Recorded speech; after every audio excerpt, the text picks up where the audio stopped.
Έχω στα χέρια μου και το θεωρώ ίσως την κορυφαία μου τιμή ένα εξαιρετικό βιβλίο που επιμελήθηκε η Καλλιόπη Πιθαρούλη και έχει και την υπέροχη αφιέρωσή της για τη βιβλιοθήκη μου, εννοεί τη δικιά μου, με εκτίμηση Καλλιόπη Πιθαρούλη το 1993. Ο τίτλος του βιβλίου είναι 20.000 Λεβέντες. Αναφέρεται στους ηρωικούς Έλληνες ναυτεργάτες που συγκρότησαν την Ομοσπονδία Ελληνικών Ναυτεργατικών Οργανώσεων κατά τα τρομερά αυτά χρόνια του Δευτέρου Παγκοσμίου Πολέμου. Είναι ένα βιβλίο που εξεδόθη για τον μεγάλο επαναστάτη, το Μανώλη τον Πιθαρούλη, ο οποίος είναι μια πολυσχηδής προσωπικότητα, ασυρματιστής, αγωνιστής, μέλος της ΕΣΑΚ, νομίζω και στη διοίκησή της πρέπει να ήταν, και υπηρέτησε το Κομμουνιστικό Κόμμα Ελλάδος για χρόνια πολλά. Θέλω να πω ότι με πολλά από αυτά που γράφονται στο βιβλίο μπορεί κανείς να διαφωνεί. Μπορεί κανείς να έχει μια δικιά του διαφορετική άποψη. Μπορεί να προσθέτει στο 2015 ό,τι θέλει.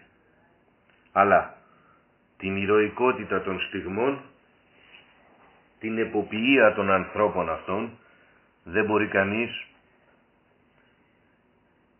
να τη βάλει στη γωνία.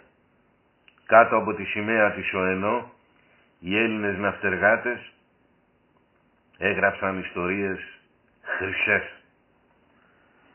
Τα 20 λοιπόν χιλιάδες παλικάρια, τα 20.000 ή 20.000 λεβέντες, είναι ένα εξαιρετικό βιβλίο που όποιος το θελήσει είμαι έτοιμος να του το δώσω για να το φωτοτυπήσει. Γιατί για να το βρει λίγο δύσκολο. Από το βιβλίο αυτό και στη φάση του βιβλίου που περιγράφεται η δημιουργία της ΟΕΝΟ, είναι η αφήγηση στη σελίδα 47 του Μανώλη Ζερβού. Η συγγραφέας επιμελήθηκε και γράφει: ακολουθώντας τα ίχνη της κυοφόρησης της ΙΟΕΝΟ στις 9 Τρίτου του 1989 και στις 19 Εβδόμου του 1989 πήρα συνεντεύξεις από τον Μανώλη Ζερβό, μάγειρα που γεννήθηκε στην Ελούντα Κρήτη το 1917. Άλλο μέρος της ιστορίας του κυρίου Ζερβού παρουσιάζω σε επόμενο κεφάλαιο. Όπως έχουμε γράψει, υπάρχουν επαναλήψεις του ίδιου θέματος, αλλά ο κάθε διηγητής δίνει το δικό του χρώμα και πρόσθετα στοιχεία. Ο Μανώλης Ζερβός ήταν από τους πραγματικούς ιδρυτές της ΟΕΝΟ. Ας τον διαβάσουμε λοιπόν. Ήμουνα στο Κάρδιφ το 1941 γιατί ο καπετάνιος του ατμόπλιου Στυλιανός Χανδρής είχε διώξει 6 από εμάς που ζητούσαμε να πληρωθούμε αυτά που μας είχε υποσχεθεί φεύγοντας από την Αμερική. Θυμάμαι μόνο το όνομα του Αλέκου Βουτσά Ντοκουμάνη. Υπήρχε μεγάλη αναμπουμπούλα στα πληρώματα γιατί η Ελλάδα είχε γερμανική κατοχή και δεν υπήρχε πια μισθολόγιο. Τώρα υπήρχαν ελεύθερες συμφωνίες, δηλαδή ο καθένας έκανε μόνος του συμφωνία με τον καπετάνιο.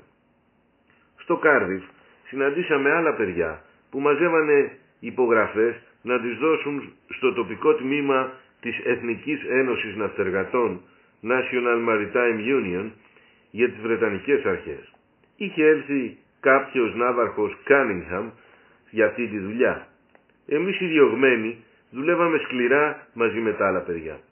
Τρέχαμε στα καράβια και τις μπειραρίες να φέρουμε ναυτεργάτες στην μπειραρία που τη λέγαμε καφενείο μας, αφού δεν είχαμε ακόμα ανοίξει τα δικά μας γραφεία στο Bute Street. Στο Κάρδιφ ήταν ο Βαγγέλης Χριστοφοράτος, αντιπρόσωπος της Ποινιό, άνθρωπος του Μεταξά και του Χίτλερ. Οι ναυτεργάτες τον λέγανε ο Λεφτάς, γιατί τους έπαιρνε τα χρήματα και έπαιζε πόκερ κάθε βράδυ στην πυραρία. Ο Κάνιγχαμ ήρθε για να μας ενώσει με τον αντιπρόσωπο της Ποινιό. Επέμενε ακόμα όταν του είπαμε ότι ο Χριστοφοράκος ήταν άνθρωπος του Χίτλερ. Εμείς του είπαμε ότι πρέπει να αναγνωρίσει τη δικιά μας οργάνωση. Είμαστε πολλοί οι Έλληνες ναυτεργάτες στο Κάρδιφ, γιατί αυτό ήταν ναυτεργατικό κέντρο με λιμεναρχείο.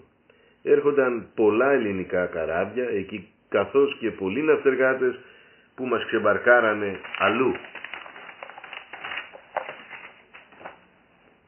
Προς το τέλος του Αυγούστου του 1941 μπαρκάρισα με το ατμόπλοιο Σαντιάγκο και αυτό του Χαντρί με παναμέζικη σημαία. Η εταιρεία δεν είχε αναγνωρίσει τα αιτήματά μας. Πλήρωνε ξενοδοχείο και τροφή, γιατί εμείς οι 6 μείναμε και ζητούσαμε να πληρωθούμε. Οι Βρετανικές αρχές μας ζητούσαν να μαζέψουμε 200 υπογραφές για να φτιάξουμε δικό μας συνδικάτο. Τις είχαμε ήδη μαζέψει, αλλά εγώ αναγκάστηκα να φύγω πριν τελειώσουν οι διαδικασίες. Είχαμε δουλέψει όλοι πολύ σκληρά μαζί με έναν Ιωαννίδη, τροτσκιστή. Αναγνωριστήκαμε επίσημα προς το τέλος του 1941 με το όνομα Ναυτεργατική Οργάνωση. Δεν ξέρω λεπτομέρειες γιατί εγώ είχα φύγει. Ήμουνα στο πολεμικό ναυτικό όταν πήγα στο Λονδίνο το 1941. Επέστρεψα στο Λονδίνο αρχές 1943. Είδα τον Μανώλη και άλλους που ήταν τώρα στην ΟΕΝΟ. Η ΟΕΝΟ ιδρύθηκε στο Κέρδιφ τον Απρίλιο του 1943 όταν έγινε συνέλευση με τον Αντιόνι Αμπατιέλιο, τον Γιώργο Καφουδάκη και άλλους. Είχαν βρει τον Μανώλη, τον Πιθαρούλη εννοεί, στην Γλασκόβη της Σκωτίας τέλη 1941, αρχές 1942. Ο Μανώλης, ο Πιθαρούλης, είχε ξεμπαρκάρει γιατί ενδιαφέρονταν για τα ναυτεργατικά και την οργάνωση του Κάρδιφ. Τον Γενάρη του 1941 ήμασταν μαζί σε ένα κέντρο της Γλασκόβης και ακούσαμε από το ράδιο ότι είχε πέσει στους Ιταλούς η Κοριτσά, η δεύτερη πόλη της Αλβανίας μετά την πρωτεύουσα Τύρανα. Η οργάνωση ζητούσε τον Μανώλη τον Πιθαρούλη στη Γλασκόβη γιατί τον είχε ακούσει. Ο Μανώλης ο Πιθαρούλης είχε βρει μια προκήρυξη της οργάνωσης και έστειλε γράμμα για τα προβλήματα ενός πληρώματος τότε στο λιμάνι. Τότε η οργάνωση έστειλε άνθρωπο στην Γλασκόβη με σημείωμα για τον Μανώλη τον Πιθαρούλη. Του είπαν να έρθει κάτω που τον θέλει η οργάνωση. Στο Λονδίνο, στις αρχές του 1943, μαζί με τον Μανώλη τον Πιθαρούλη, βρήκα τον Βασίλη Μπεκάκο, που ήταν τώρα αντιπρόσωπος των μηχανικών. Είχε έρθει με άλλους στο Λονδίνο από το Κάρδιφ για να συζητήσουν με τον Μανώλη τον Πιθαρούλη τη νέα συλλογική σύμβαση των ναυτεργατών. Τις προσωπικές και πολεμικές περιπέτειες που διηγήθηκε ο Ζερβός. Θα τις αναφέρουμε παρακάτω. Στις 17 Πρώτου 1940 τορπιλίστηκε το καράβι μας το ατμόπλοιο Αστέρι του εφοπλιστή Ταχμιτσί. Είχαμε τα πρώτα ελληνικά ναυτικά θύματα. 14 παιδιά πήγαν κάτω με το καράβι. 2 πέθαναν στη βάρκα γιατί πάγωσαν και 2 πέθαναν αργότερα στο νοσοκομείο. Ευτυχώς που μας είδε ένα καράβι της Βρετανικής Αυτοφυλακής. Είμαστε στη Βόρεια Θάλασσα και αν αργούσε κάνα 2-3 ώρες θα είχαμε όλοι πεθάνει από το κρύο. Είχαμε τορπιλιστεί από βραδείς και όλη τη νύχτα στη βάρκα βρεχόμαστε από τα κύματα. Σιγά σιγά παγώσαμε. Ήρθαν και μας πήραν το μεσημέρι. Εγώ έμεινα στο νοσοκομείο 20 μέρες και αυτή την περιπέτεια την πληρώνω ακόμα με την κατεστραμμένη υγεία μου. Ταξίδευσα με άλλα 2-3 άλλα καράβια, ένα καιρό με τον Μαντόλη, τον Πιθαρούλη στο ατμόπλοιο Ζεύς. Το ξεσήκωμα των στρατευμάτων μας στη Μέση Ανατολή με τα Δεκεμβριανά με βρήκε στο πολεμικό ναυτικό. Ήμουνα από τους πρώτους εξόριστους.